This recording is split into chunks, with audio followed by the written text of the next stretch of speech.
Venir ce soir en présentiel et sur Twitch. Ça marche pas? Qu'est-ce que j'ai mal fait? Ah, il n'est pas allumé. Ça marche là? Est-ce qu'on est bon là? Est-ce qu'on m'entend? Nickel. Oui, du coup, je suis hyper contente de vous accueillir ce soir chez Maria Schools. Pour ceux qui ne me connaissent pas, je suis Flavie. Je travaille chez Maestro depuis un peu plus d'1 an et je m'occupe en partie d'animer et de faire vivre notre communauté Maestro. Du coup, aujourd'hui, vous êtes chez Maria Schools. Oula, c'est dégringole. Vous êtes chez Maria Schools. Est-ce qu'il y en a ici qui sont déjà venus chez Maria Schools? Ouais. Moi, je suis déjà venue. Il y en a d'autres? Ok, quelques-uns. Est-ce que sans forcément vous être rendus dans notre campus, est-ce qu'il y en a qui connaissaient déjà Maria Schools, non, qui ne connaissaient pas Maria Schools avant aujourd'hui? Il y en a pour qui c'est la première fois? Ok, trop bien, j'ai du taf donc. Et du coup, je vais vous présenter Maria Schools. Maria Schools, c'est un campus d'école qui forme au métier du digital. Et alors là, j'ai ma petite... Est-ce que ça marche? Yeah. Je suis désolée pour le micro, j'aurais dû mettre un autre haut. J'avais pas bien. On m'entend bien, hein? Oui. Très bien.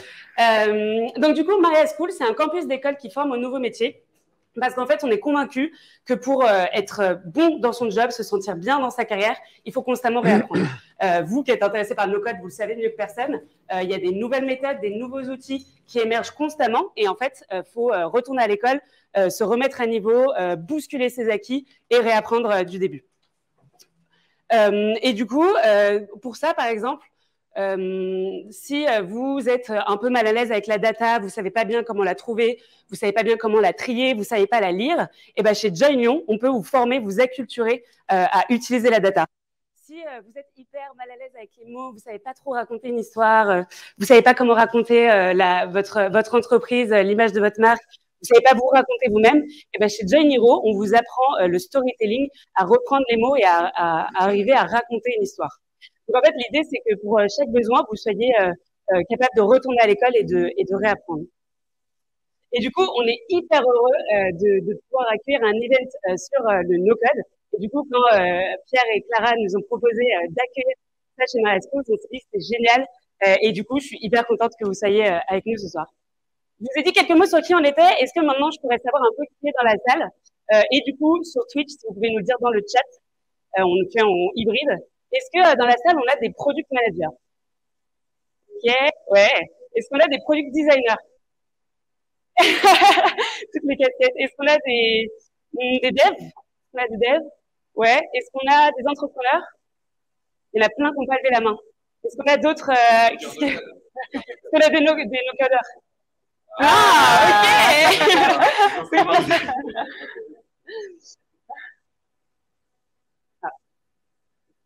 Ok, bah écoutez, génial, je suis hyper contente de voir que vous êtes tous ici pour parler de nos codes, de professionnalisation, pour mieux comprendre ce que c'est et pour découvrir des acteurs comme les 4 qu'on a aujourd'hui ce soir. Et du coup, maintenant, pour parler un peu entre vous, pour vous découvrir, je vous propose de prendre 2 minutes pour vous parler avec votre voisin de droite ou votre voisin de gauche pour vous présenter, pour nous dire pourquoi vous êtes venu à cet event et puis un petit peu qui vous êtes. Et du coup, je vous propose que vous fassiez de même sur Twitch et du coup nous mettre dans le chat pourquoi vous participez à cet event et qui vous êtes un petit peu. Voilà, je vous mets un petit chrono de 2 minutes, je vous laisse échanger entre vous. Et après, je peux vous levez la main.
petit gamin du Je suis désolée, il y en a certains que je coupe au milieu d'une phrase. Je sais, c'est pas sympa.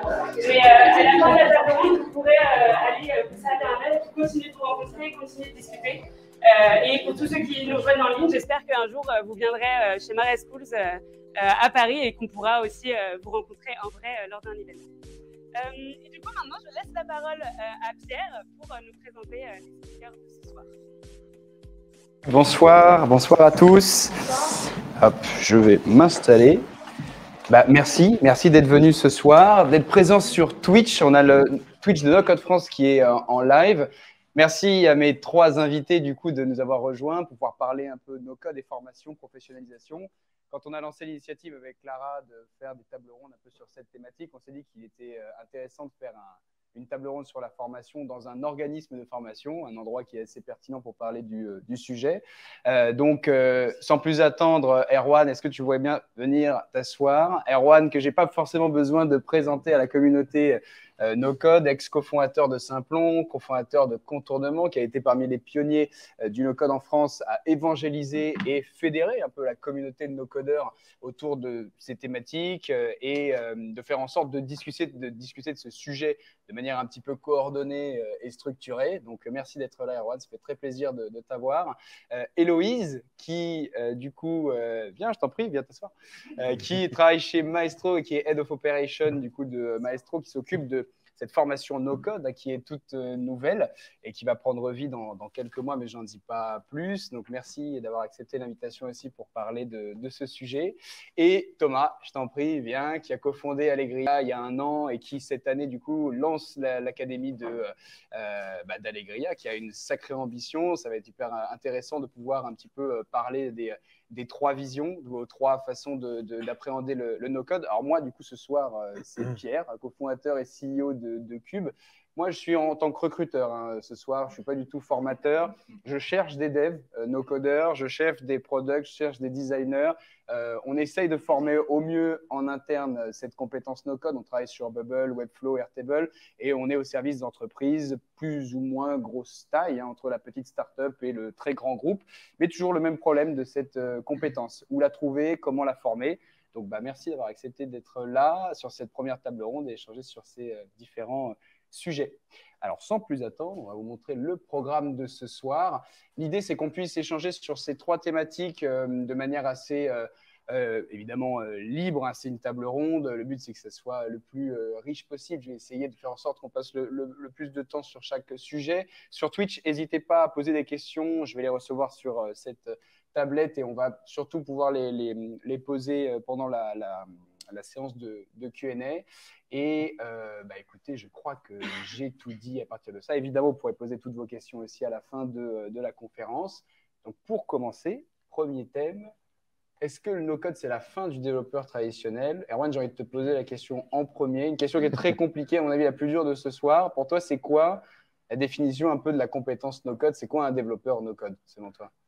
Déjà, c'est divers, parce qu'il y a vraiment plusieurs outils, plusieurs usages du no-code. Parce que, par exemple, quelqu'un qui va se spécialiser sur un outil très technique, comme Bubble pour faire des applis ou comme Webflow pour faire des sites, il faut plusieurs semaines, voire plusieurs mois pour se former. Ce n'est pas la même chose que quelqu'un qui va être, par exemple, à tout hasard, assistant de direction et qui va se former à des outils pour justement améliorer les process pour son taf, mais aussi pour ses équipes. Donc, on peut dire que cette personne-là devient no-codeuse. Je dis ça parce qu'il y a une personne dans la salle qui est dans ce cas-là. Et encore un autre profil, par exemple, si je deviens product manager ou manager spécialisé no-code, double compétence, c'est encore un autre profil. Donc, j'ai envie de dire que par définition, no-code est tout ce qui est une technologie plus accessible dans certains cas. Il y a des outils no-code très accessibles que n'importe qui, enfin pas n'importe qui, il faut faire attention, mais voilà, en quelques heures ou quelques jours, on peut déjà faire des choses. Il y a d'autres outils plus techniques.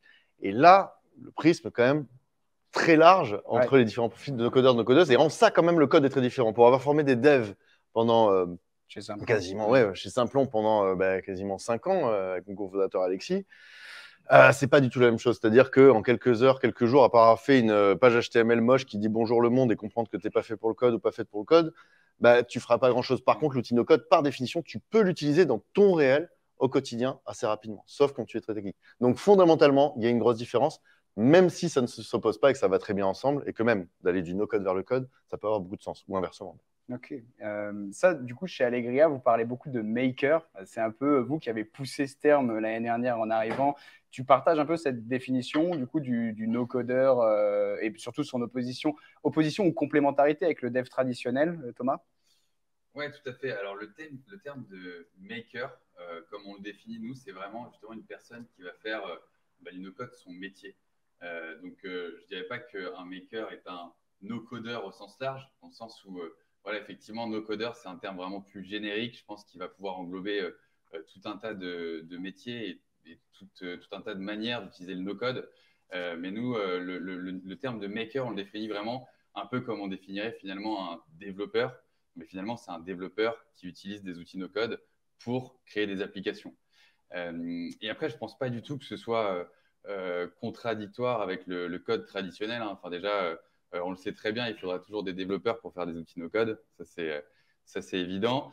Et pour autant, le no-code est déjà utilisé par beaucoup de développeurs. Il y a 25% des développeurs aujourd'hui qui utilisent des technologies no-code, donc c'est quand même pas mal. Et ça leur permet, je dirais, de se focaliser sur les tâches sur lesquelles maintenant ils ont le plus de valeur ajoutée.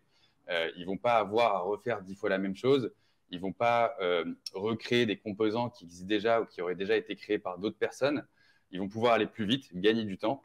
Et c'est pour ça aussi que les développeurs souhaitent, pour certains en tout cas, se mettre au no-code et utiliser le code comme une manière soit de repousser finalement les limites de ces outils-là ou pour finalement faire des choses qui aujourd'hui ne peuvent pas être faites avec du no-code. Parce qu'aujourd'hui, le no-code ne traite quand même pas tous les cas possibles et imaginables.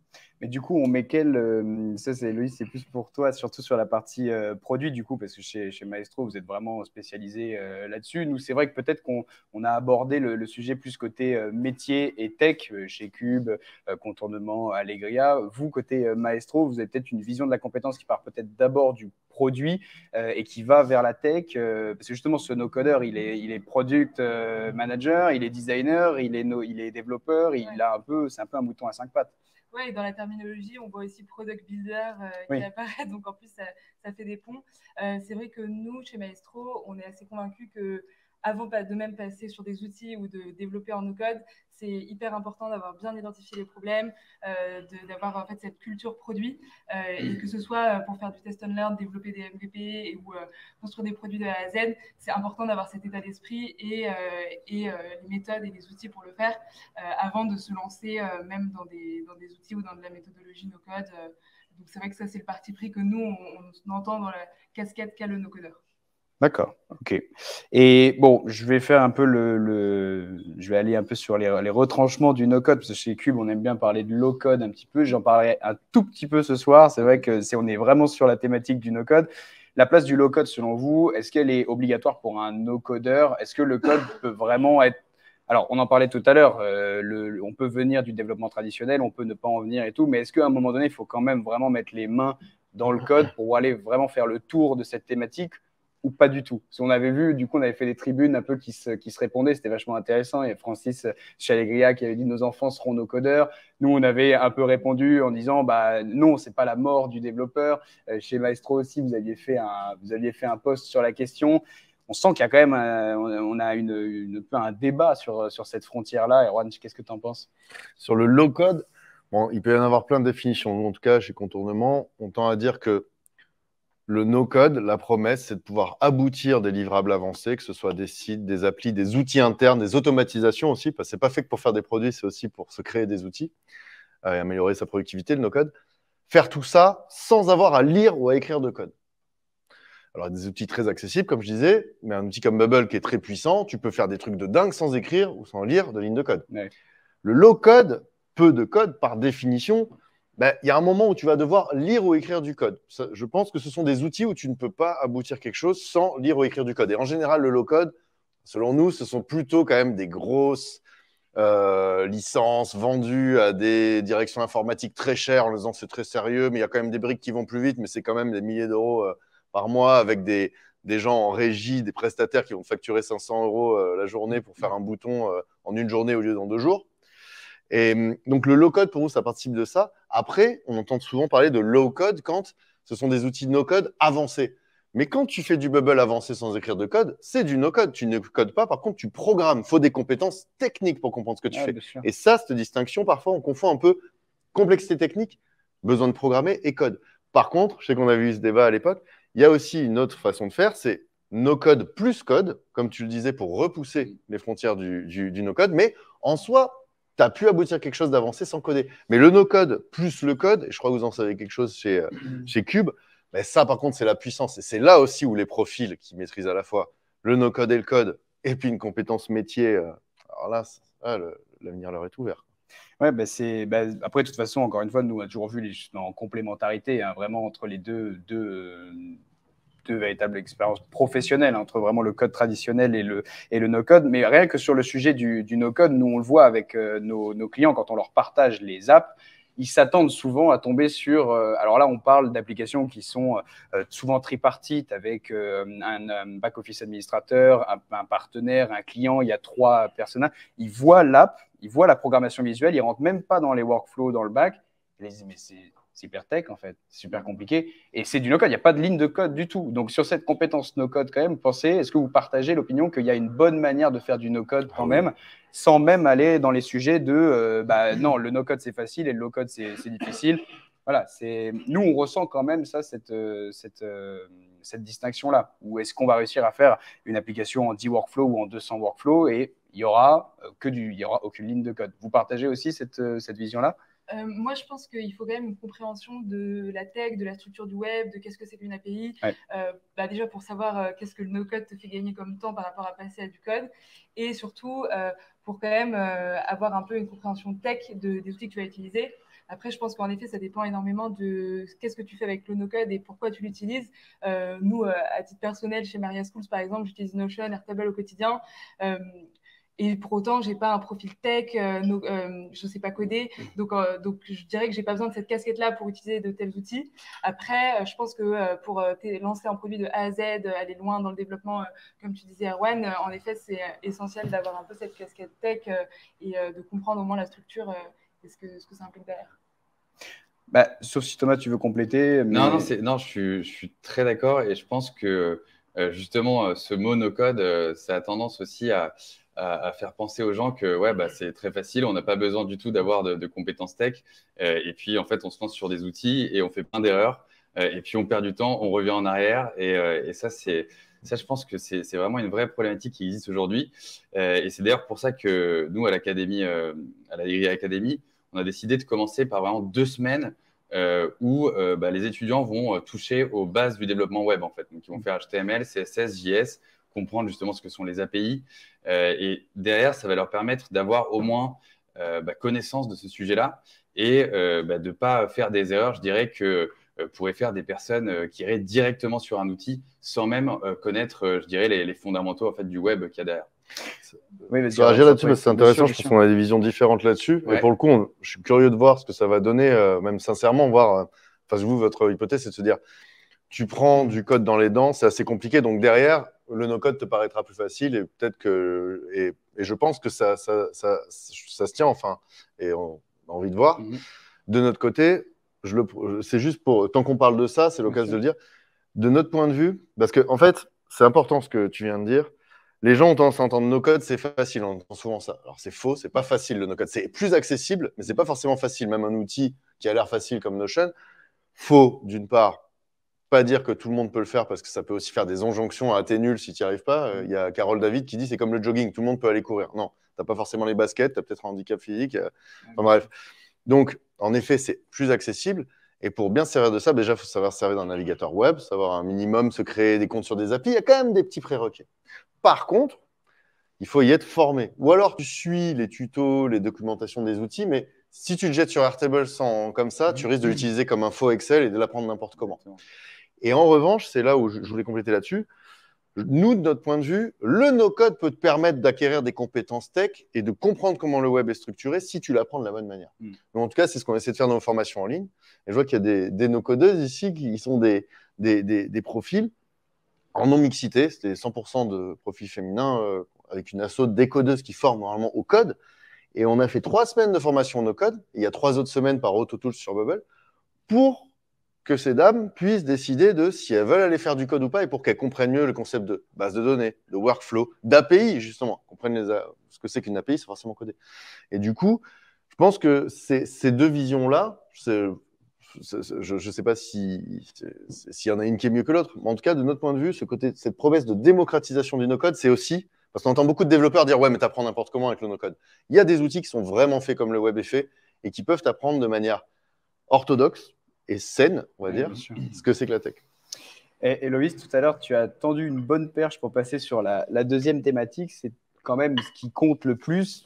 Quel est le besoin des entreprises justement aussi derrière cette compétence? Est-ce qu'on est sur la maîtrise d'un outil, de 2 outils, de 10 outils, d'un seul outil qui est à la fois no-code et low-code?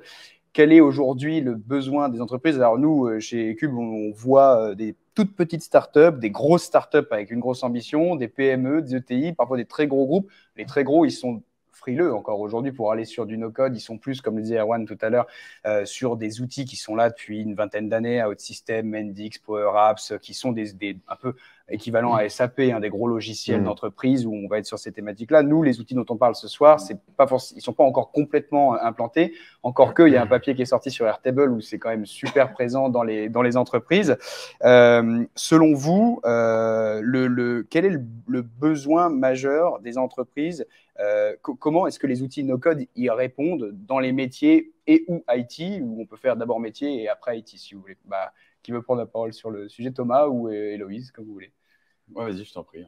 Moi, je pense que le besoin essentiel, c'est d'être customer-centric. On dit toujours que on cherche à être plus customer-centric et c'est la vision produit, enfin, c'est mon biais produit. Mais en fait, je pense que le no-code va permettre de réagir très rapidement et donc de s'adapter à son utilisateur. Je prends un exemple parce qu'on a eu une conférence avec Payfit, ils sont venus il n'y a pas longtemps nous parler justement du métier de product builder. Et il racontait qu'en fait, pendant le confinement, il y a eu le chômage partiel, il y a eu 1000 adaptations à faire avec des décrets qui sortaient tous les 2 jours. Et en fait, tu peux pas, même dans des équipes produits, tu as des sprints, tu as des temporalités qui font que ça va être long et que ce n'est pas une question de développement forcément, d'avoir des développeurs qui vont passer des lignes de code et un temps monstre sur les sujets, mais c'est juste que ça te permet en fait de pouvoir réagir et de rebondir très rapidement et donc en fait de pouvoir répondre à tes utilisateurs de la manière la plus efficace. Et donc je pense que c'est là le vrai avantage en entreprise et c'est pour ça que ça se développe aussi énormément et que nous on se positionne sur le no-code en tant que produit, c'est qu'en fait c'est la manière de répondre à tes utilisateurs et de leur apporter de la valeur. Mais alors, du coup, est-ce qu'il y a peut-être 3, 4, 5 outils incontournables, peut-être un Make, parce que du coup Integromat c'est Make maintenant, Make, un Zapier, un Notion, un Airtable et un Webflow ou un Bubble, peut-être, pour pouvoir faire vraiment une palette complète d'outils. Thomas, je ne sais pas comment tu vois le… Ouais, en fait, je pense qu'effectivement, la question, elle est hyper large et que c'est assez compliqué d'y répondre avec une réponse très précise. Mais si on veut vulgariser un petit peu le sujet, il y a quand même, tu vois, 2 types d'applications qui vont être créées, des applications internes, des applications qui vont être destinées finalement à au grand public ou tu vois, aux clients de l'entreprise. Et je pense que déjà, en fonction de ces 2 use cases, il y a plutôt certains outils que d'autres qui vont être appropriés. C'est sûr que pour tout ce qui est applications internes notamment, tu as moins besoin forcément de faire des interfaces hyper poussées, etc. Alors que quand tu vas avoir quelque chose que tu vas montrer au grand public, à des personnes qui sont peut-être pas forcément familières au sujet, là, tu dois mettre beaucoup plus d'efforts dans le design et donc naturellement prendre des webflows, des applications comme ça, des outils comme ça qui te permettent de faire des interfaces hyper belles, hyper poussées, et là, ça va avoir un vrai avantage. Voilà. Ok. Et toi, Erwan, du coup, qu'est-ce que tu vois un peu en entreprise comme outils principaux qui sont utilisés, plus du Airtable, du Notion? Est-ce que ça change à chaque fois en fonction même de la verticale métier aussi, peut-être? Sincèrement, déjà, je citerai Thibaut Marty, le fondateur d'Auto, le cofondateur d'Auto, qui dit qu'il ne faut pas sortir un tank pour écraser une mouche. En fonction du brief, en général, c'est bien du Thibaut.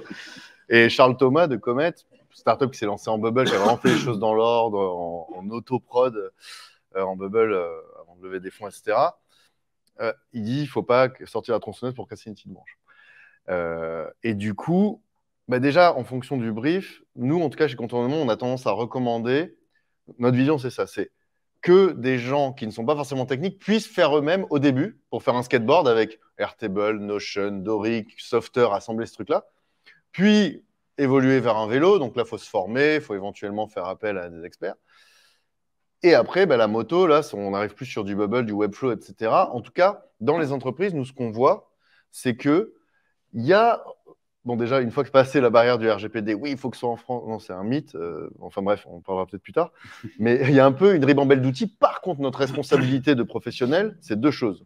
C'est d'une part, ne pas vendre absolument un outil parce que c'est notre outil, c'est-à-dire savoir dire non, non, mais là, un Airtable, ça suffit, on ne va pas faire un gros truc en mobile. Et d'autre part, quand même, pas conseiller n'importe quoi. C'est-à-dire qu'il y a quand même une dizaine d'outils no-code aujourd'hui qui ont levé des fonds, donc c'est-à-dire qu'ils ne vont pas se casser la gueule demain. Ça veut dire que souvent, ils ont de quoi payer des experts et des expertes en sécurité, technique et tout. Et des outils qui ont quand même un peu de track record derrière. C'est-à-dire qu'il y a quand même des outils no-code qui sortent chaque jour. Et ça, de préparer un minimum le terrain et de sélectionner, on va dire, parmi les outils fiables, ça, c'est important. Mais ce qu'on voit dans les entreprises, à partir du moment où ils te font confiance, parfois, ils ont une marotte, ils ont veut essayer cet outil absolument. Ouais, bien sûr. Bon, il faut les conseiller, quoi. Mais ça, c'est hyper intéressant parce que du coup, souvent, quand ils arrivent avec leurs besoins, ils ne savent pas forcément quelle réponse. Évidemment, ils ont un besoin, mais dans la réponse, aujourd'hui, il y a peut-être un éditeur qui naît tous les jours. Ça va à une vitesse de dingue avec des niches qui sont toujours plus précises. Et en fait, peut-être que le bon no-codeur en entreprise demain, il saura identifier les 2-3 outils qui répondront aux besoins plutôt que de dire on va forcer un Bubble ou forcer un Webflow qui aura des limites. Et ça, il faut que l'entreprise aussi l'accepte. Mais du coup, ça s'adresse peut-être plus au métier qu'à l'IT. Je ne sais pas comment vous voyez ça. Vous me voyez venir, je pense, avec mes gros sabots sur le Shadow IT en particulier. Est-ce que, pour ceux qui ne savent pas ce que c'est que le Shadow IT, c'est la difficulté à communiquer entre les équipes métiers et les équipes IT pour que tout le monde soit synchro sur l'usage des outils et éviter qu'il y en ait qui avancent avec d'outils sans que les autres ne soient au courant, pour apporter non seulement des problèmes politiques, mais aussi l'efficacité entre les différents départements. Donc, est-ce que vous voyez ça plutôt comme un moyen de réconcilier un peu les équipes métiers et IT ou pas forcément? Je vous laisse répondre. Si je peux répondre là-dessus, effectivement, je pense que la plupart des DSI, que ce soit pour des petites boîtes ou des grosses boîtes, sont souvent très, très demandées. Elles ont un backlog énorme et ça entraîne, je pense, de l'autocensure même en fait du côté des métiers. C'est-à-dire, tiens, j'aimerais faire ça. Je pense que s'il y avait cette petite application-là, je gagnerais un temps énorme.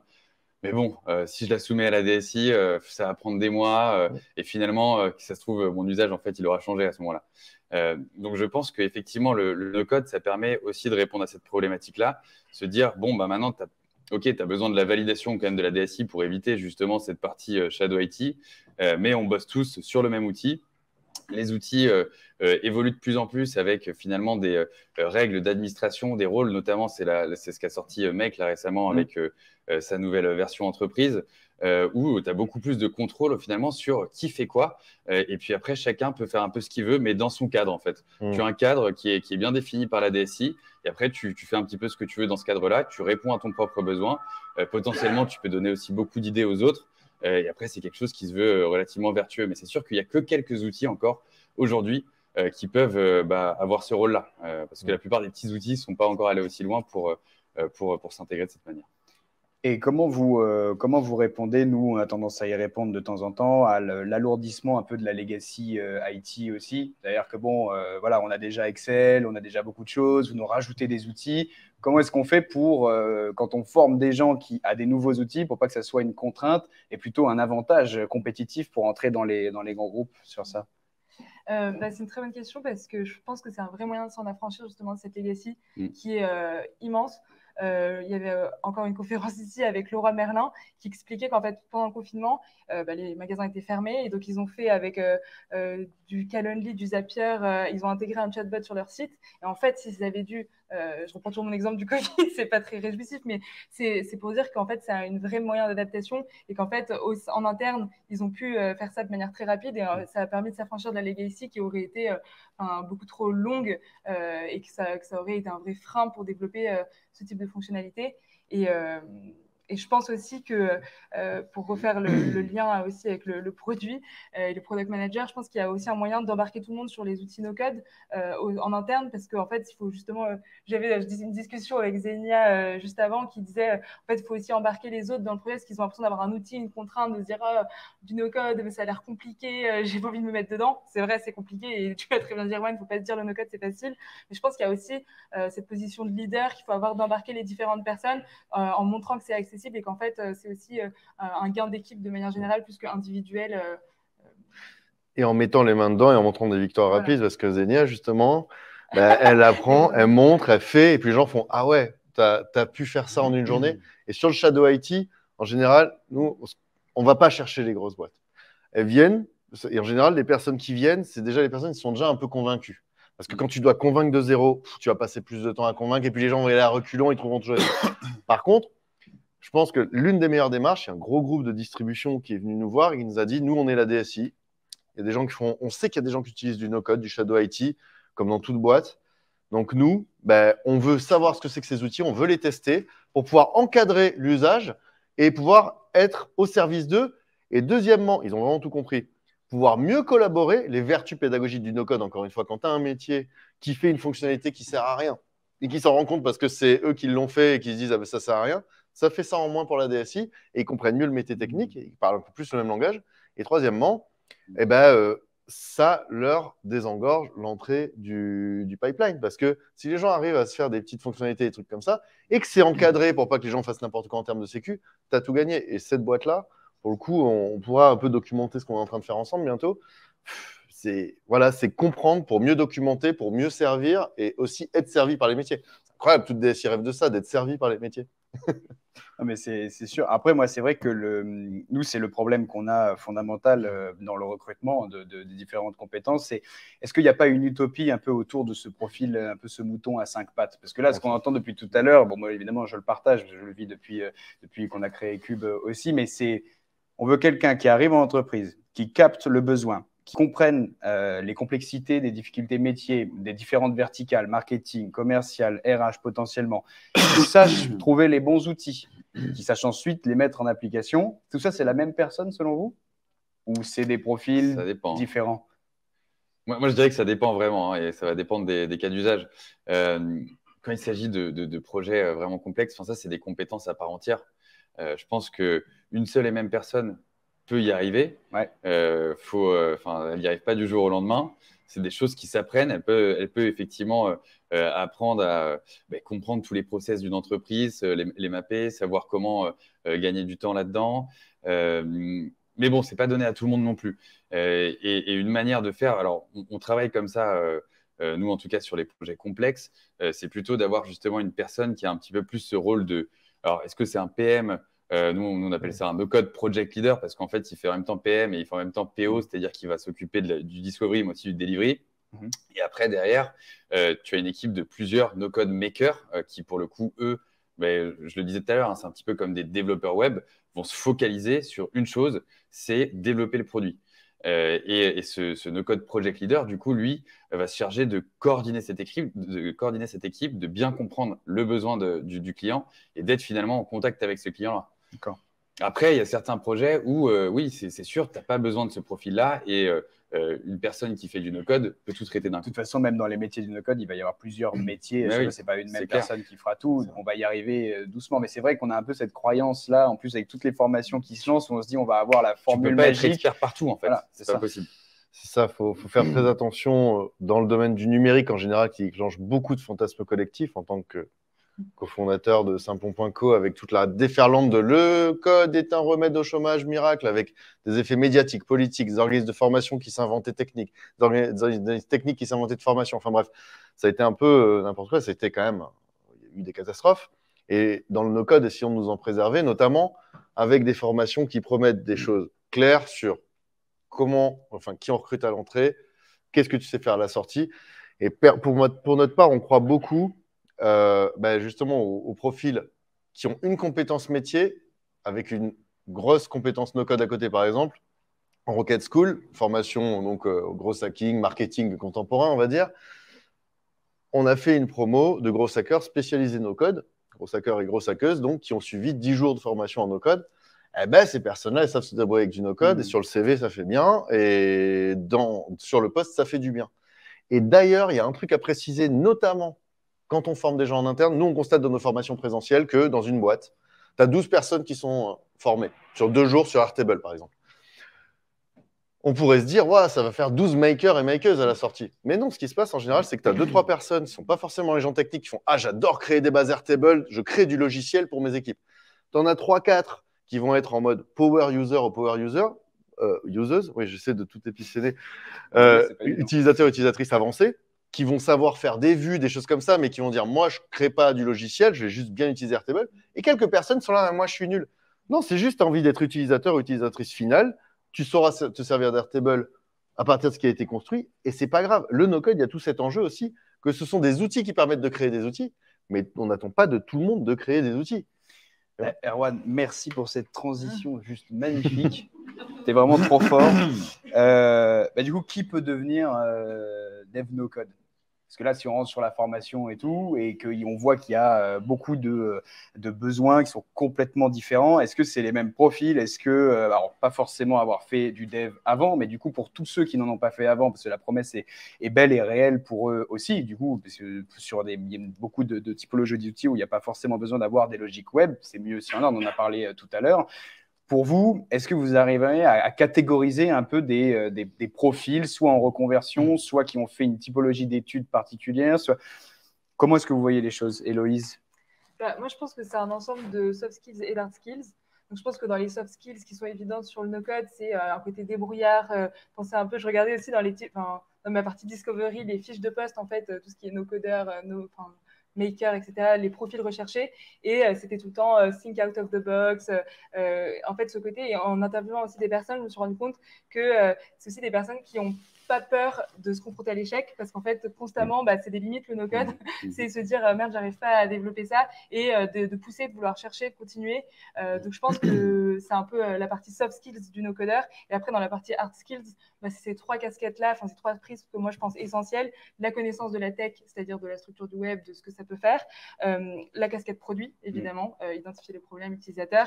Et évidemment, les outils qui sont le moyen, mais qui sont pas, je pense, la finalité. Et je pense que ça rejoint ce que je disais au début, de dire que c'est une culture et un état d'esprit avant tout.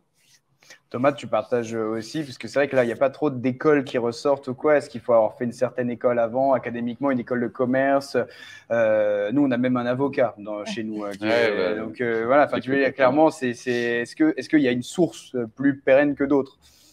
Non, je pense que tu peux pas faire il n'y a pas de typologie précise de personne qui va réussir parce qu'elle a ce profil-là dans le no-code. Je pense que quand même, il y a quelque chose qui les réunit tous. Malgré tout, et c'est finalement d'avoir ressenti un jour cette frustration de ne pas réussir à matérialiser peut-être une idée qu'on avait, quoi. Et bon, ça, je pense qu'effectivement, il y a pas mal de gens qui l'ont ressenti, mais c'est finalement ces personnes qui ont ressenti cette frustration-là qui ont envie justement d'aller plus loin et de se dire, bon, peut-être que moi aussi, demain, je peux faire. Et c'est pour ça, d'ailleurs, le thème de maker, c'est vraiment tu fais toi-même, quoi, clairement. Mais non, aujourd'hui, te donner des typologies de profils, c'est très compliqué, surtout que même dans le métier de développeur no-code, no-codeur, maker no-code, et en fait, là aussi, tu as des catégories, tu vois. T'en as qui vont plutôt s'orienter même sur une partie front, plutôt d'autres qui vont être sur des logiques, tu vois, algorithmiques ou d'automatisation ou des choses comme ça. Et même là-dedans, il y a différents profils, quoi. Donc, je pense qu'il y a peut-être une réponse. En tout cas, moi, je ne l'ai pas encore. Et je pense que, elle se décidera peut-être un jour, mais c'est pas. Là, aujourd'hui, c'est compliqué de le dire.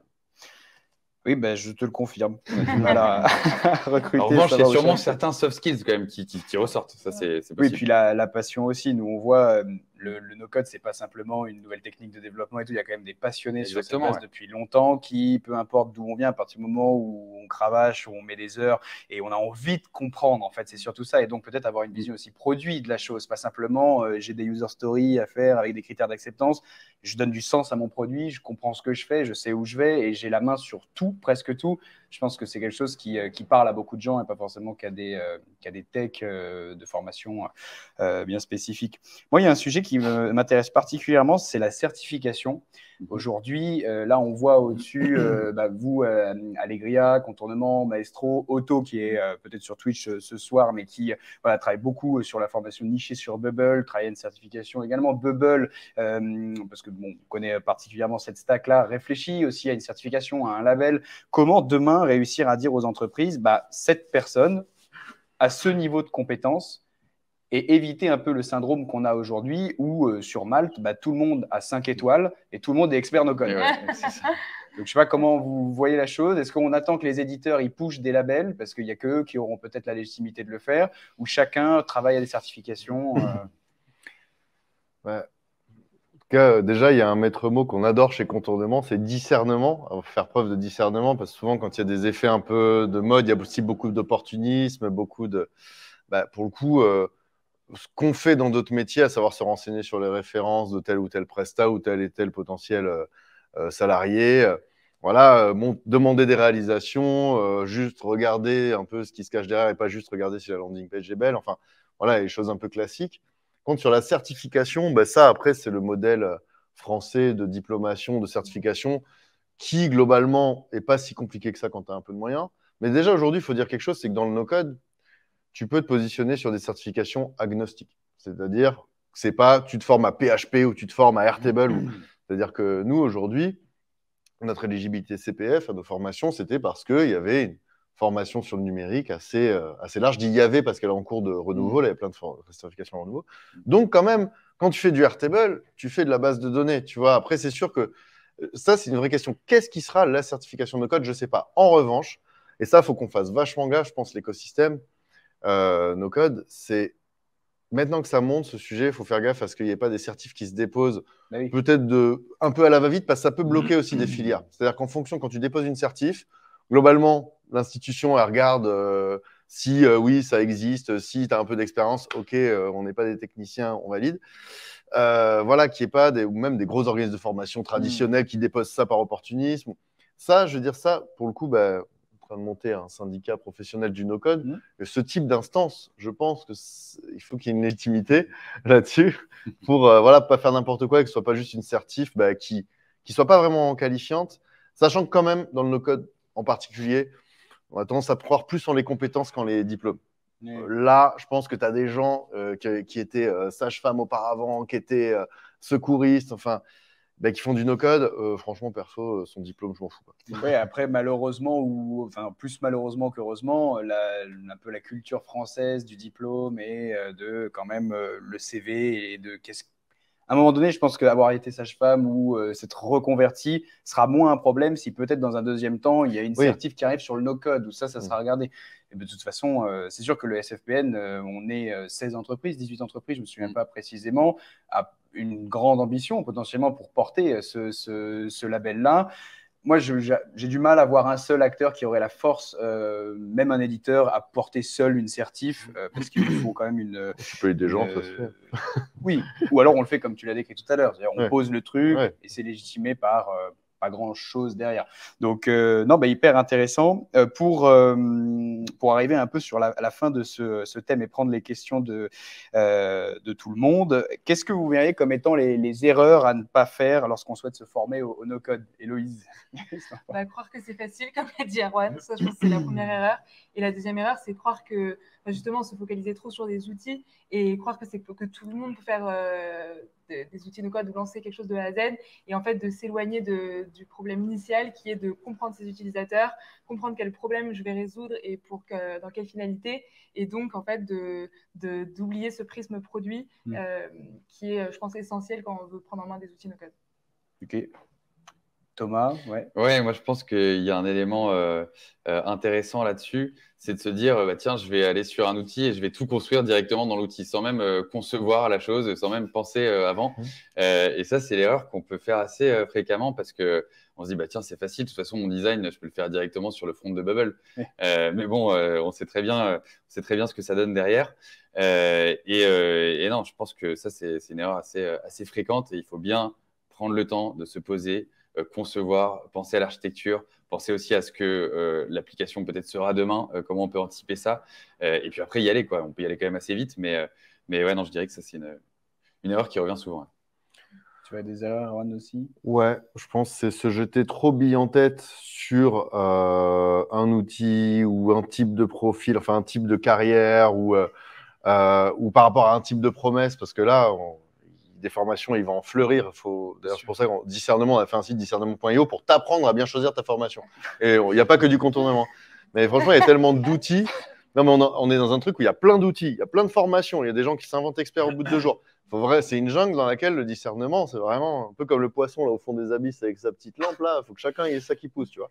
Et du coup, je pense que c'est se jeter bille en tête. Et c'est pour ça que on a la chance d'avoir plein de contenus gratuits en français. Enfin, franchement, on est une no-code nation, la France en devenir.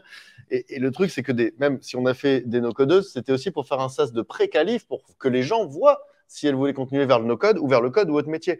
Et le désastre qu'il y a pu y avoir avec la formation au code, où plein de formations au code te disaient en 3 mois, tu vas devenir codeur ou codeuse. Et tu vas trouver un CDI et puis tu te retrouves avec la pression de devoir avoir un CDI alors qu'en fait, tu te rends compte que tu veux faire du marketing web au bout de 2 semaines.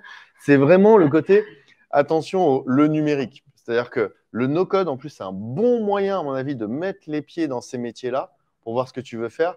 Et je pense qu'il y a beaucoup d'effets de mode de gens qui disent « Moi, je veux faire du Bubble ou je veux faire du Webflow. Pourquoi ? Parce que j'en ai entendu parler, ça a l'air trop bien. Mais tu veux faire quoi ? Je veux faire des sites. Mais pourquoi tu me parles de Bubble ? Alors, les gens, souvent… faire gaffe à ces élans-là, quoi. Tu tends encore une belle perche pour le mot de la fin, justement, sur…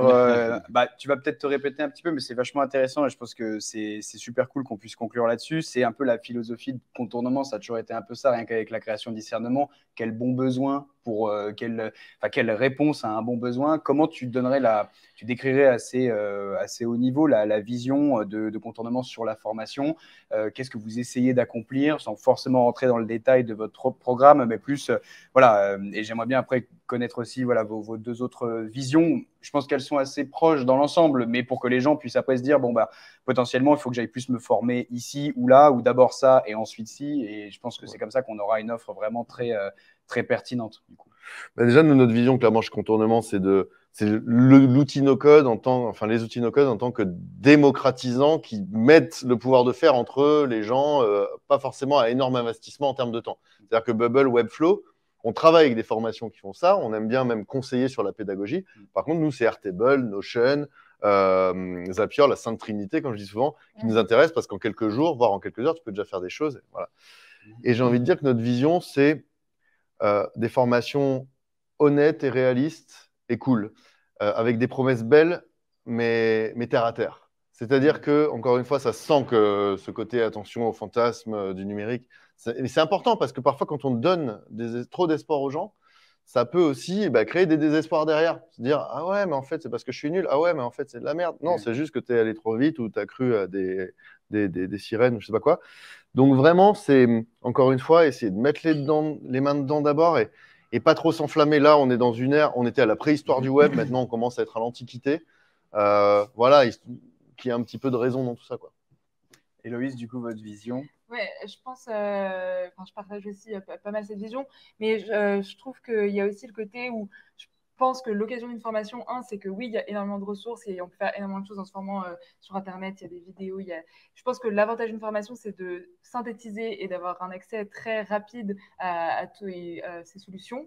Je pense aussi qu'il y a, quand on est seul chez soi et qu'on s'entraîne sur un outil et qu'on bloque et qu'on n'y arrive pas, on peut vite laisser tomber. Je pense que l'avantage d'une formation, c'est de se désillusionner ensemble et de continuer et d'arriver à former, en fait, de se satisfaire dans ça et du coup d'arriver ensemble à mener quelque chose et de se dire en fait c'est possible, je suis arrivée et de ne pas lâcher parce qu'on sera dans cet esprit et cette dynamique d'intensif, de pratique et on met dans les mains dans le cambouis tous ensemble. Et Thomas? Non, nous, c'est vrai que notre vision, elle est assez particulière sur le sujet. Nous, on se positionne vraiment sur l'aspect professionnalisant du no-code. C'est-à-dire qu'on est moins sur cet aspect, je dirais, évangélisation, démocratisation plutôt, en ce qui concerne en tout cas la formation, mais plutôt à faire vraiment des personnes, justement, des vrais makers no-code, en l'occurrence. Et c'est pour ça d'ailleurs que la formation dure 12 mois, celle qu'on a lancée récemment. Là où c'est vrai, comme tu l'as bien dit, Erwan, il y avait certaines formations de développeurs qui disaient que voilà, en 3 mois, tu allais devenir dev, tu allais trouver un job.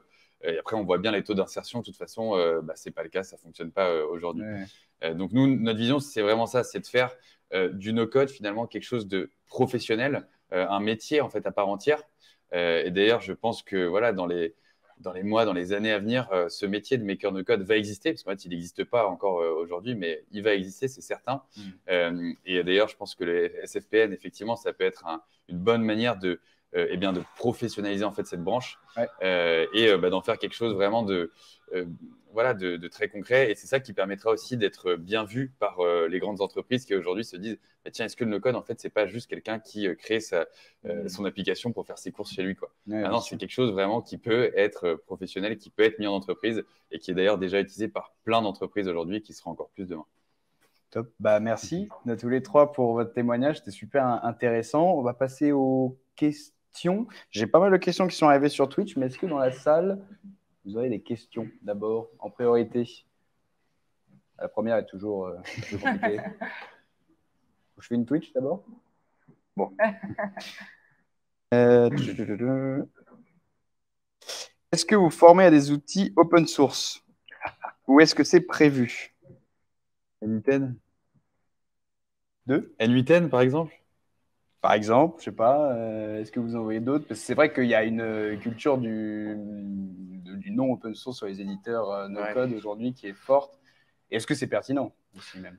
Avec Alexis, on est très sensible au logiciel libre en particulier. L'open source, bon, c'est encore autre chose, mais aujourd'hui, on va dire que sur le no-code, on a tendance à vraiment privilégier les outils qui sont à la fois les plus puissants, flexibles, etc., et accessibles. Nous, c'est vraiment ça notre cible.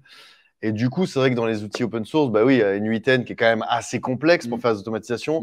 Il y a NocoDB pour une espèce d'Airtable, mais quand même vachement moins avancé. Aujourd'hui, on n'a pas vraiment trouvé d'outils open source qu'on puisse dignement recommander aux gens à qui on forme. Pour le coup, on est user-centric, on pense, on va dire, au bien des utilisateurs finaux et final.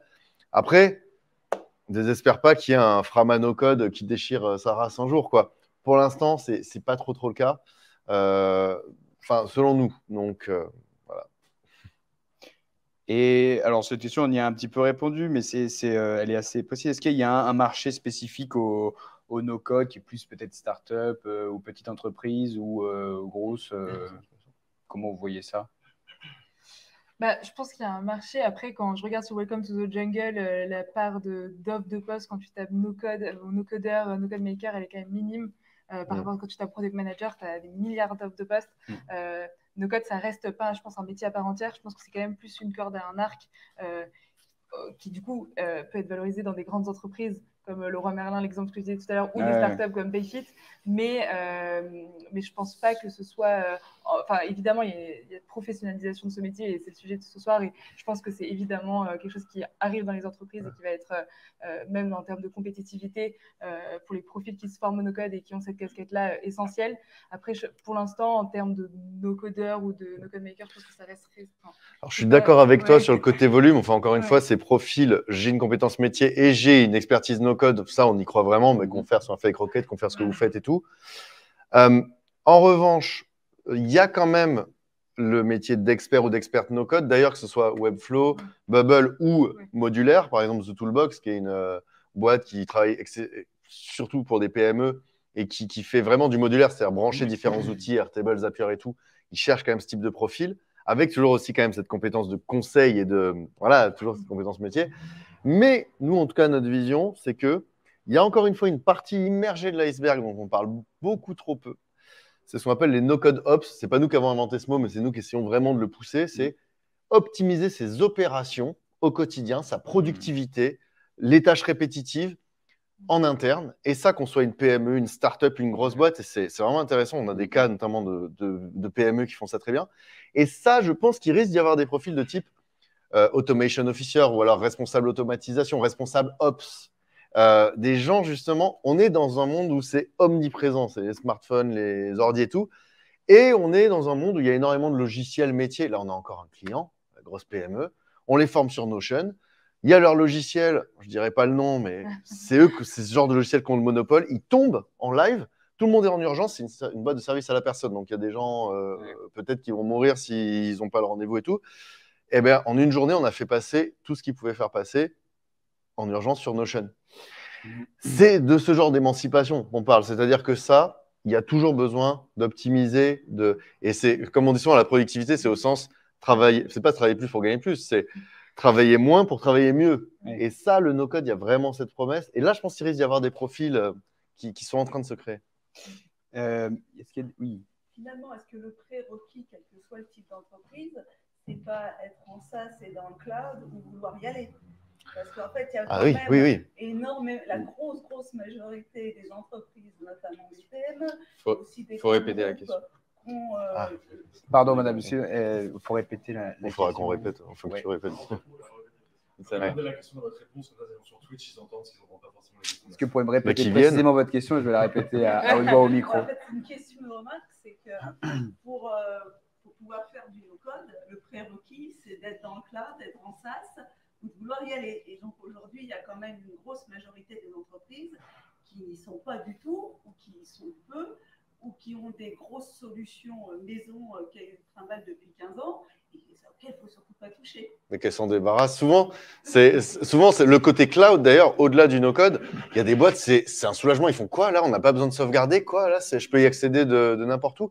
Le cloud aussi, c'est déjà rien qu'en soi, le no-code parfois. Vous savez, le leapfrogging, le fait de passer d'une technologie à une autre en ne passant pas par la technologie intermédiaire, c'est-à-dire passer directement au smartphone sans passer par l'ordinateur. Nous, on voit des PME qui ont des vieux logiciels à l'ancienne qui ne sont pas passés par Google Doc et des outils et qui arrivent direct sur le no-code. Et là, ils découvrent à la fois le cloud et le no-code. Et là, ils font c'est incroyable. Même des gens qui, au début, sont là, on va pas y toucher, ils sont trop contents en sortant de ça. C'est simple. Ça m'enlève de la charge mentale. Alors, la question, c'était, du coup, c'est si le cloud, du coup, n'est pas présent en entreprise en termes de politique interne, comment faire accepter ces nouveaux outils qui utilisent forcément ces technologies d'hébergement. Et on le voit surtout sur des grosses boîtes qui ont des legacy et vraiment des outils qu'ils utilisent depuis toujours en interne, une difficulté à s'ouvrir à de nouvelles technologies. Voilà. Et merci, on va y avoir pour ta passion. Désolé pour l'interception. Une autre question, oui. Ouais, quand on parle de no-code, souvent, on parle souvent du triptyque automatisation, produit ou site web. Et on parle très peu souvent de la data ou du machine learning. Et je ne sais pas si ça arrive justement à fond. On parle souvent de la data, modern data stack. Je ne sais pas si ça en fait partie, moi c'est une question que je me pose, qui est du coup un peu moins plus high level, on va dire, qui est moins, on va dire, accessible. Mais, en termes de gain d'efficacité, en termes de productivité pour les équipes data, j'imagine qu'il y a un énorme boulevard aussi sur En fait, non, je plaisante. Alors, la question pour la synthétiser, du coup, c'est vrai qu'on associe beaucoup le no-code à du product, à du design, à du web, vraiment du produit web. Mais est-ce qu'il y a une place pour le no-code sur de l'algorithmie un peu plus poussée, de la data et du machine learning? C'est bien synthétisé? Bon, parfait. Même vraiment de la gestion de pour le coup, il y a un peu un table là-dessus, mais oui. Sur l'extraction, le cleaning, la transformation en no-code, ça commence à venir, même l'analytics, mais on en parle très peu souvent dans les programmes et les formations. Alors, justement, du coup, sur ça, est-ce que dans vos formations, peut-être pas forcément sur la première édition ou les premières éditions, est-ce que justement il y a un focus vraiment web, produit web, ou ouvert également aussi à l'algorithmie un peu plus poussée, à la gestion de données qui dépasse le tableur Airtable et qui va un peu plus loin, du coup? Comment vous voyez ça Nous, clairement, dans un premier temps, en tout cas, on se focus effectivement sur cette partie web. On ne peut pas tout faire en même temps. Et ce serait justement une erreur de se dire tiens, on va tout faire et on va tout attaquer d'un coup. Je pense aussi que les technologies sur ces sujets-là sont encore en phase de maturation, quoi. Et donc, peut-être qu'à un moment, ce sera intéressant de former là-dessus. Mais en tout cas, nous, c'est encore un peu tôt. C'est vrai que nous, notre spécialité, elle est plus sur le web. Donc, je ne suis vraiment pas la bonne personne pour répondre. Mais est-ce que vous voyez peut-être des outils qui sont très mûrs sur ça aujourd'hui? Il y a Lydia qui... Comment? Sur Bubble, tu as Criterion qui est en plugin. Voilà, du coup, il commence à y avoir des ponts, et puis, encore une fois, ça confirme le fait, nous, en low-code, on a souvent été amenés à construire l'architecture et à avoir, du coup, des briques tierces qu'on a connectées, du coup, au produit. Et c'est un peu un argument aussi extrêmement fort, c'est-à-dire, vous avez une équipe tech où l'actif, la valeur vraiment de votre entreprise est tech. Ne perdez pas de temps sur le produit qui va le promouvoir. Faites-le en no-code rapidement et concentrez-vous sur le travail sur l'algorithme. Mais par contre, nous, on ne fait pas de l'algorithmie poussée sur Bubble. C'est ça, il faut le dire, le no-code, ce n'est pas fait pour l'algorithmie. Voilà. Par contre, il faut bien redéfinir ce que c'est que l'algorithmie, parce que souvent, on voit des gens qui vendent leurs produits dans les salons, il y a juste une condition que tu feras sur Airtable. Oui, c'est de l'intelligence artificielle. Non, c'est juste une condition, tu vois. Enfin, et du coup, nous, on ne touche pas à ça. Par contre, on met un point d'honneur, et c'est hyper important selon nous. Tu parles de data, et souvent on se dit big data, etc. Mais data égale aussi base de données, égale Airtable. Quand tu as compris le fonctionnement d'une base de données, et je crois que les décodeuses confirmeront, quand même, tu as compris énormément de choses et comprendre ce que c'est que la data, les relations entre les data. Ça, c'est que ce soit dans Bubble, que ce soit dans Airtable ou autre, c'est extrêmement important, je pense. Ça, c'est une brique. Tu fais prendre du recul aux gens là-dessus. Ils comprennent énormément de choses sur ce que c'est que l'informatique et le web, quoi. Ouais. Donc la data, juste simple, sans big devant ou autre, ou algorithme. Sans big avec Airtable, parce que c'est vrai que tu arrives rapidement aux limites. Quoi. Oui, oui, voilà. Oui. Alors, une petite question concernant la reconnaissance, on l'a évoqué, et la notion de certification avec France Compétences. Pour l'instant, à ma connaissance, il y a des initiatives qui sont super sympas, mais quelque part, c'est pour l'instant encore du bric et du broc, en reprenant des éléments existants.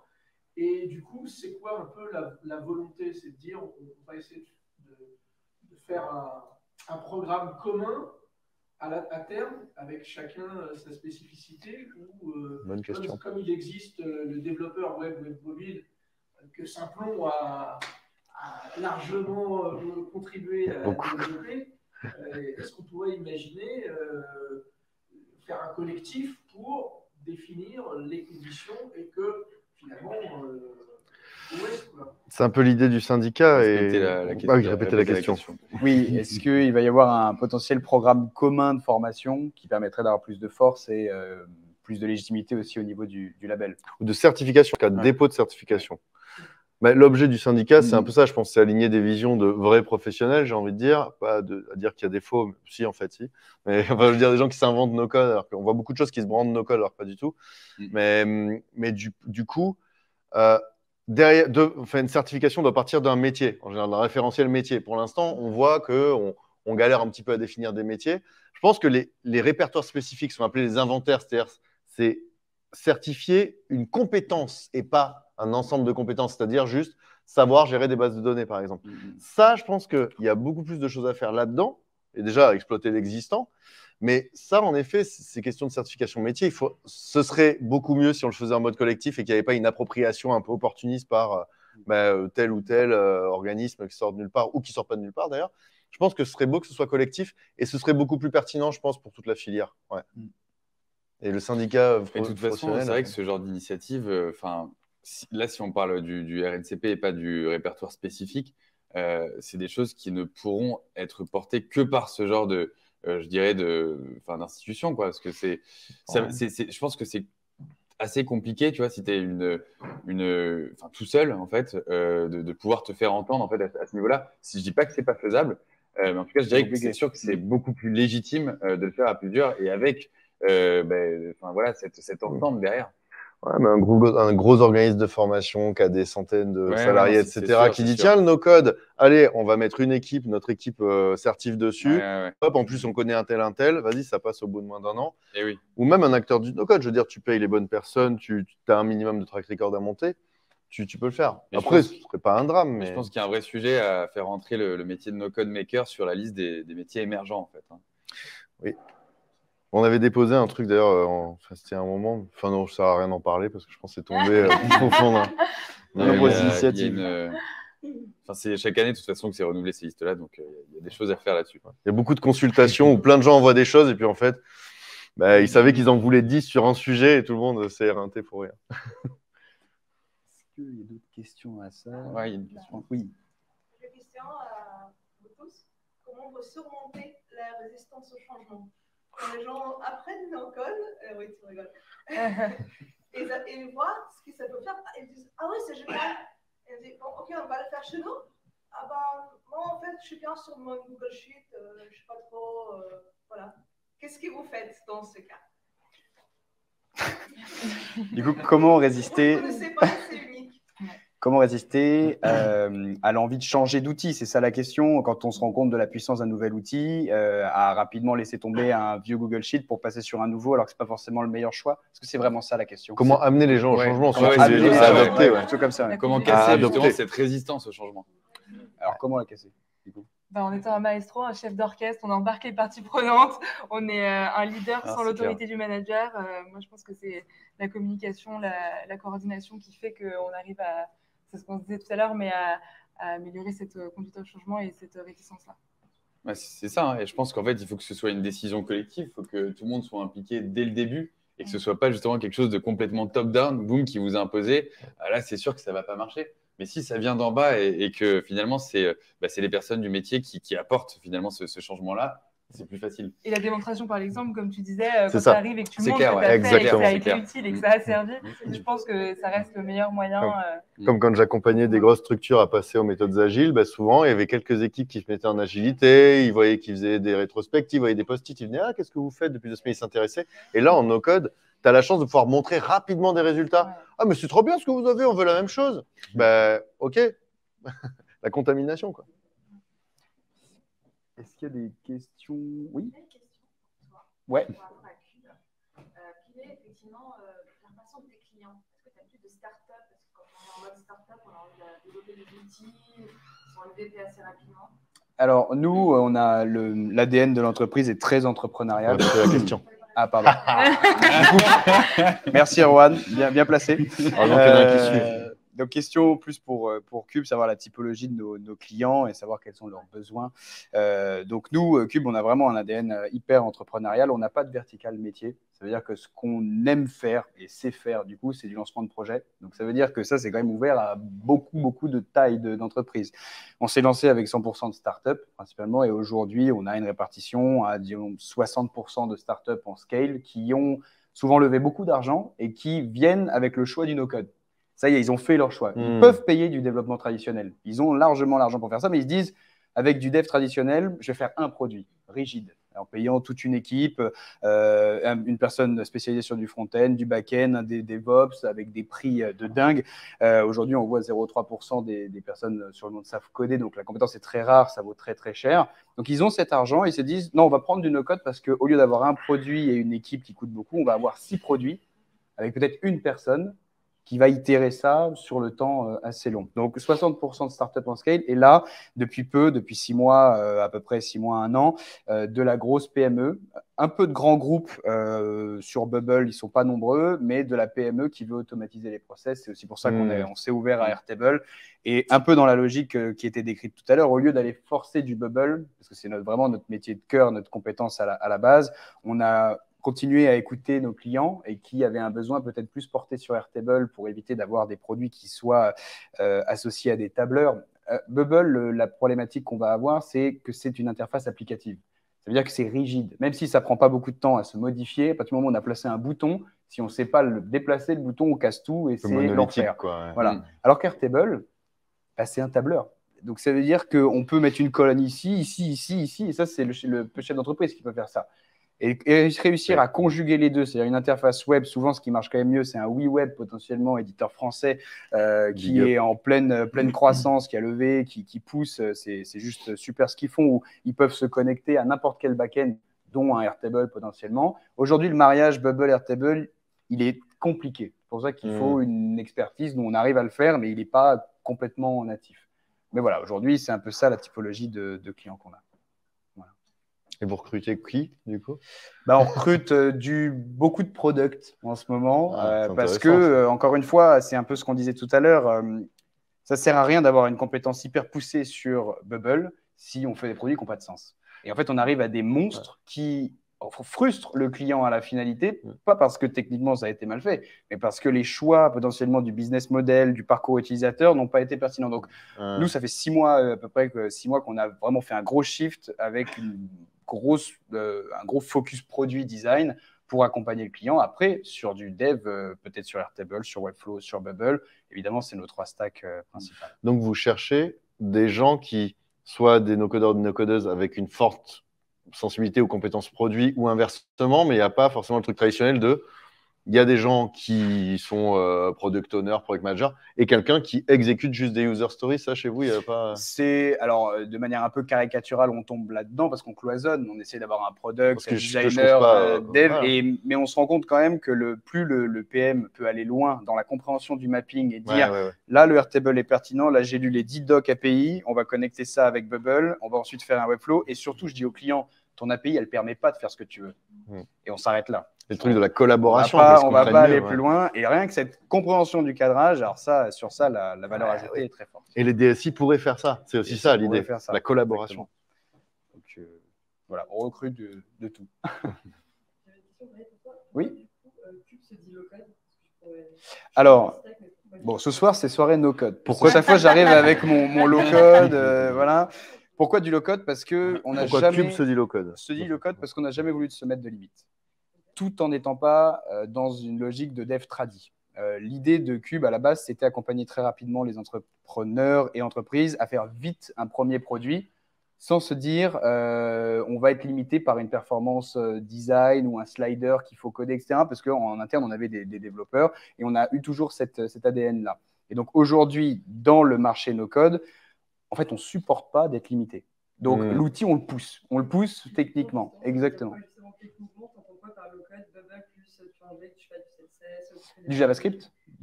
Ouais. Pour potentiellement faire… Souvent, c'est des exigences design aussi. Alors, parfois, il y a des connexions API un peu tricky à mettre en place. Mais par exemple, un slider, ça paraît tout bête. Mais un slider, si on veut lui donner vraiment une façon de s'afficher, il va falloir mettre du code. Et le client, il ne va pas accepter qu'on clique et que ça ne fasse pas du tout un slider, un truc très froid et rigide. Ça paraît être du détail, mais pour certains clients, c'est essentiel, souvent sur les apps B2C. Les apps B2B, on a moins ça, parce que c'est assez froid, c'est interne, ça doit être fonctionnel. Le B2C, c'est du charme. Je veux dire, on a eu une app qui a été faite à RRW de dating. C'est un Tinder, clairement, c'est juste dingue de pouvoir faire ça sur Bubble. Il y avait au début comment on appelle ça? Un swipe. Bon, toute l'expérience est là, quoi. Et après, il y a eu des choix qui ont été faits différemment. C'est pour du B2C. Et donc, nous, on a toujours aimé aller un peu plus loin. Bon, parfois, on allait parfois trop loin, on revenait en arrière. Et c'est là où il faut trouver c'est pour ça qu'on a plus un ADN no-code quand même que low-code, parce que sinon, en fait, à la fin, on retombe dans pourquoi est-ce qu'on ne connecterait pas une base SQL, plus un autre hébergement, plus un Bubble et un back-endless et un autre truc. Et en fait, ça devient du code tradi. On a 6 personnes sur le projet, ça coûte très cher, ça n'a plus la même compétitivité. Voilà. Et paraît-il que vous êtes chaud là-dessus. No code. Ce qu'on appelle nous no code plus code. On essaye de le faire. En fait, à chaque fois, c'est la capacité à dire non au client.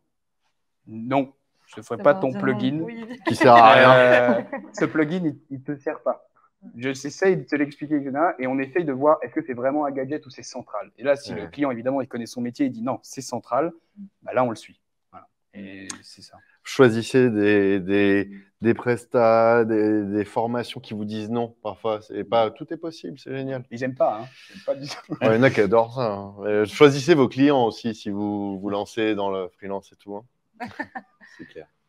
Dans le no-code, on va pouvoir, a priori. Donc.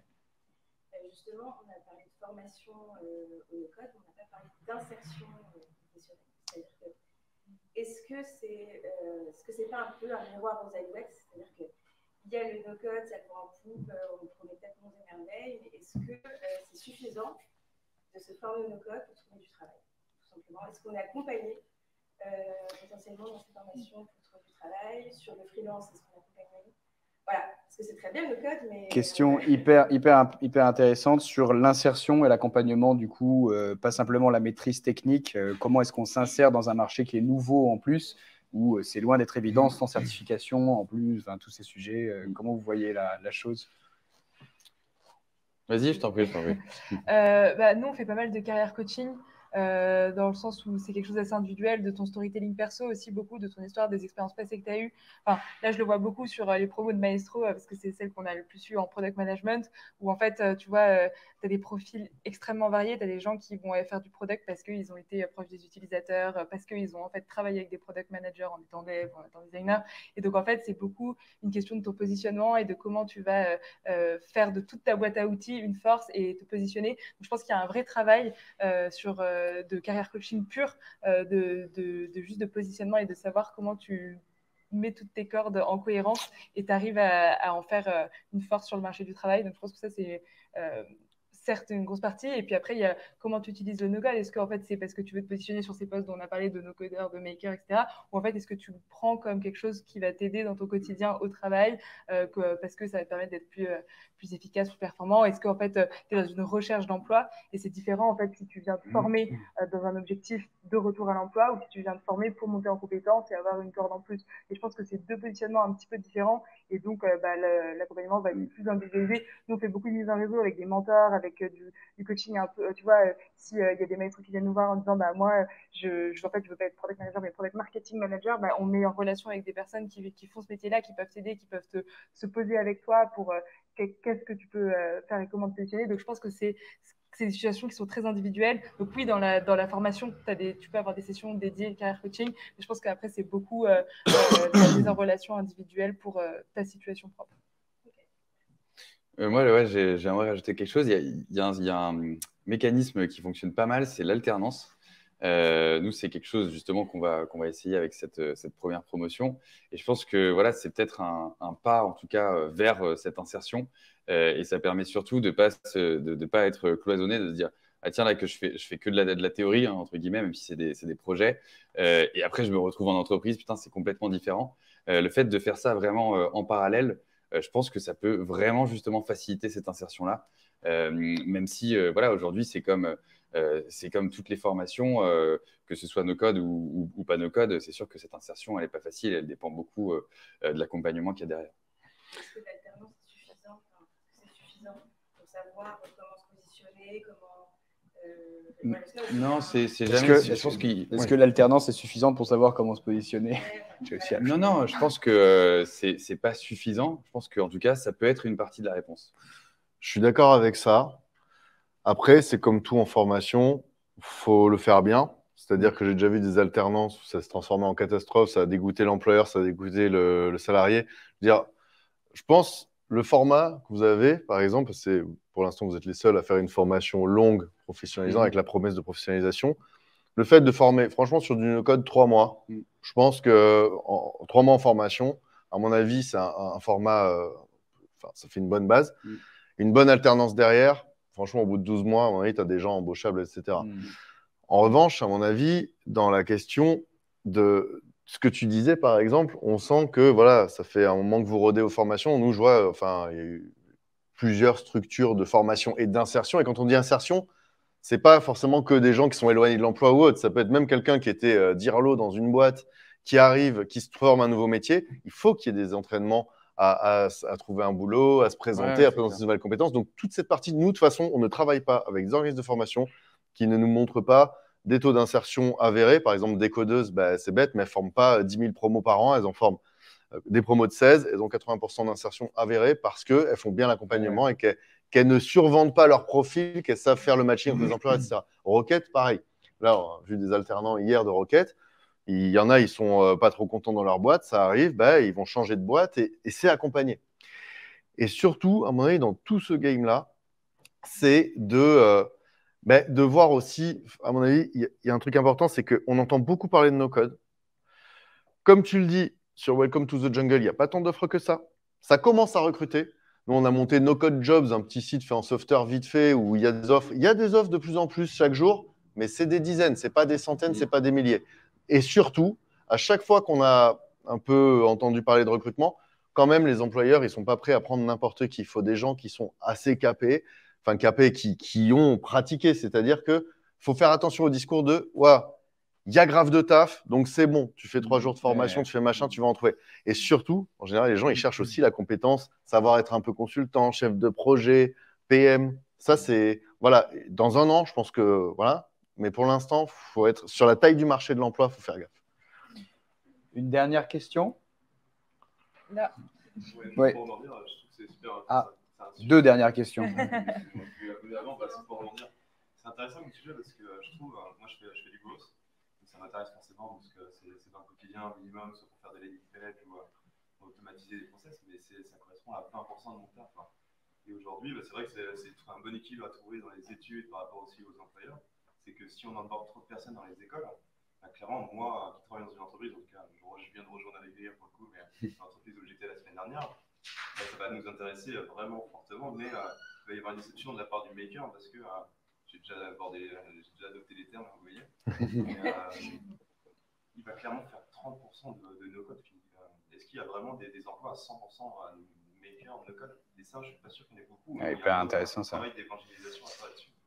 Ouais, alors très bonne question. Est-ce que le no-code sera 100% de la composante du job quand on sera en entreprise, en gros? Ou est-ce que ce sera 20 à 30% de ce qu'on fait au quotidien et on l'utilise quand on en a besoin?